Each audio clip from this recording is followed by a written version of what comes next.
Hey logical listeners, I hope that you guys are having an absolutely wonderful day today. In today's video we're going to be talking about the difference between objectivity and neutrality. The main context in which I'm going to start this video off is that I'm going to very briefly mention that Chris Evans, the actor who plays Captain America, is starting up a website called A Starting Point.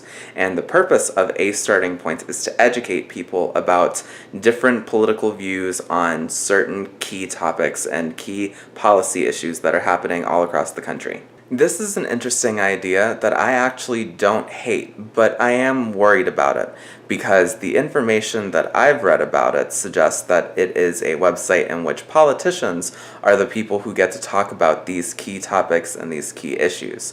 And that is not very good for a ton of different reasons, but also the whole point of it is to show both sides of an issue, which isn't really a bad thing in and of itself, but if you ask me, has an overemphasis on so-called neutrality.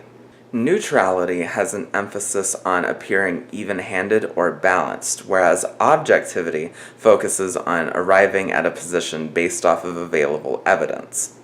In essence, one of the ways to conceive of the difference between objectivity and neutrality is to say that an article can be biased, but it can still be objective. It can still take into account the available evidence, it can still advocate for a position at the end based off of that available evidence, while also not falling into the trap of neutrality. This has definitely become more common in the last couple of years with the advent and the popularization of things like blogs, but this is also something that's really important because there are issues where this is worth doing. Say, for instance, when it comes to climate change.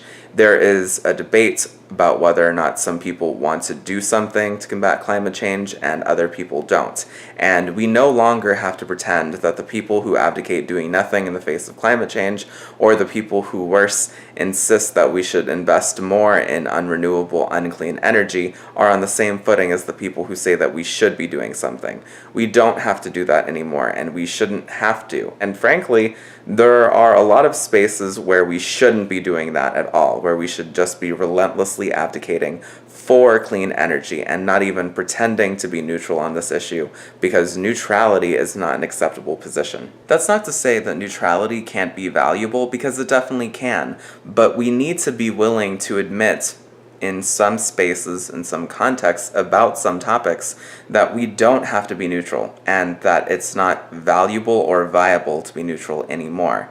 And the spaces we decide that that's acceptable or unacceptable in is going to be the subject of further conversation, but it's no longer a thing that we should be willing to consider as absolutely unacceptable. I'm going to be revisiting this, and I'm going to be creating videos that show objective versus neutral framings of different issues, because I am a Hispanic person, I'm a queer person, I am an atheist, and so different policies affect me very urgently. But I am also a historian, a peace worker, and a journalist, so I understand the different framings of this from a range of different points of view. And I think it's important that I and that other left-wing I and other humanistic I and other communications-based YouTubers start to show people the ways that these different types of framings can look.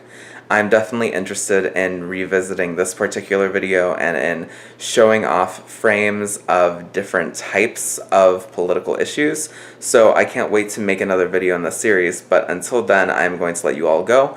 I hope that we can have a neat conversation in the comment section, and I hope that you can let me know what you think. Until then, I'll see you guys around.